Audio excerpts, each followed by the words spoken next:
Maski number 8 lang, pwede na.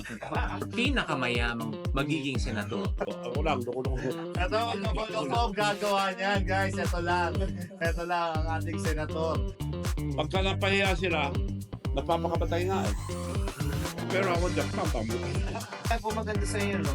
Hindi pa kayo tumatakbong senador, negosyante kayo, pero binibigay nyo na sa taong bayan kung ano yung kailangan nila. And what more kung nasa pwesto na po kayo. Mas marami pa. Mas marami at mas madali. Always good morning, La Familia. I'm Ivan Cloud at kasama ko si Councilor Ervic and ating future magiging number 1 para sa mga puso natin, si Senator Chavit Singson. Magandang oras po sa inyo lahat na maski number 8 lang, pwede na. Ayan. So, si Councilor Ervic, meron kang katanungan ngayon Now, kay... sa mga La Familia na nanonood, meron tayong mga tanong na gusto natin itanong sa ating future senator. Siyempre, kilala naman natin si Manong Chavit o Senator Chavit Singson na isa or pinakamayamang magiging senador ng ating bansa. So, Mr. Senator, Manong Chavit, ano ba ang pwede nating paano ba nating maiengganyo or paano ba nating maiimpluwensyahan ang mamamayan na yung tungkol sa kahirapan? Ano po ba ang pwede nating maging solusyon or ano ang pwedeng yung mga Para sa poverty. programa natin na makakaahon sa mamamayang Pilipino sa kahirapan? Well, kaya ako nakumbisi na tatakbo senador. Dahil kontento na ako sa aking probinsya. Mhm. Kami ang pinakamagulo ng araw. Now we are the most peaceful. Yes. Kami ang pinakamahirap. Bako-bako lahat ang kalye namin from boundary to boundary. Yung mga ibang bayan, walang munisipyo, kahoy, lahat. Napakahirap. Mhm. Bankrupt ang gobyerno namin dahil walang gusto magnegosyo. Because of, we're called the warlord country. Mhm. So, although pinakamahirap kami, we are the worst. We are now the most peaceful. Yes. Now, bako-bako ang kalye namin, mahirap kami, pinakamahirap. We are now the 5th richest province in the entire country. So, I think I've done my job.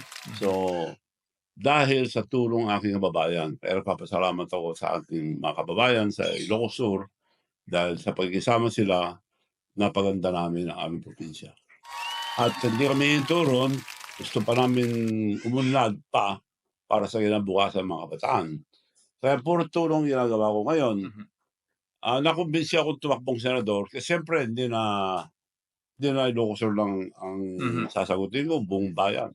So naisip ko, aside from mga ginagawa ko na,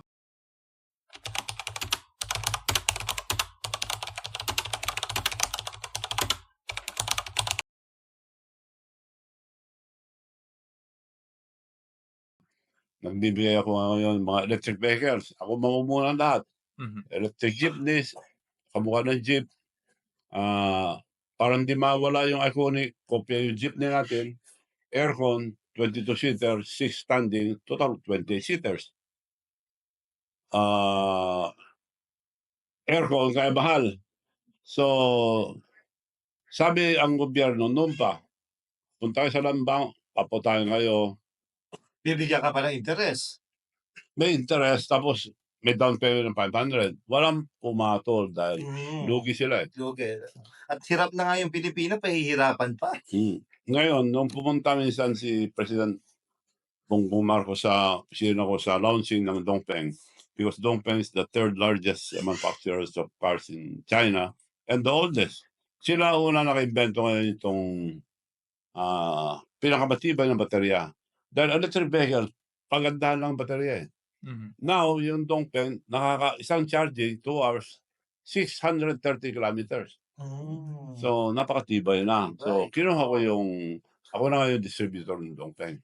So, inibita ko si Presidente for the launching, nakwento ko, Mr. President, there is a long-time program of the government for the modernization program of electric vehicles.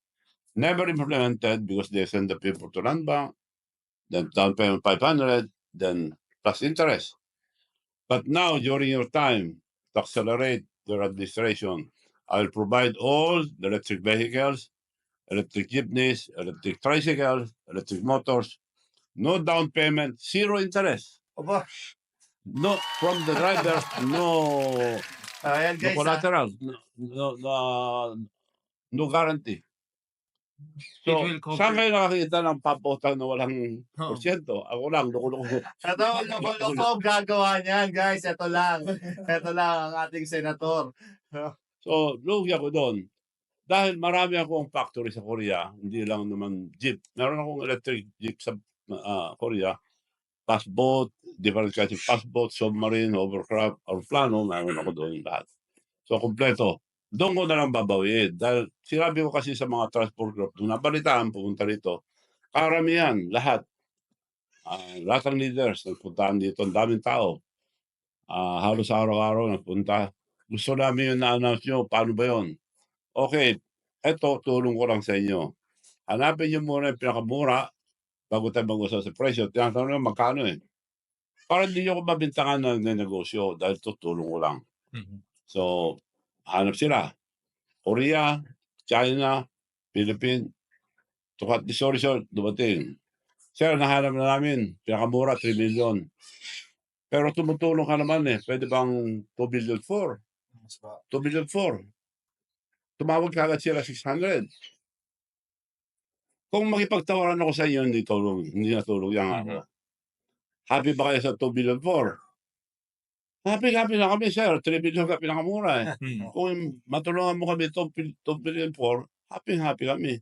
O kung happy kayo, bigay ko sa inyo 1,200,000. Wow. Kalahati. Hinati ko pa. kita niyo yun? 1,200,000. Grabe. Aircon Aircon. and quality. Ang body, bakal na manipis pero hindi kinakalawang. Mhm. Sa Korea, Japan, very strict sila. Pagka napahiya sila, napapakabatay nga eh. Mm. Pero ako, Japan, pamutay. Wala na ako ng mukha. So, Marami telling pong magmamahal everybody, pa sa inyo.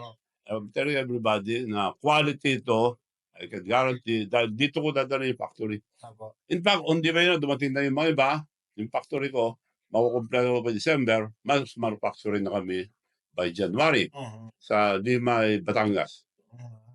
So, mangyayari na yon.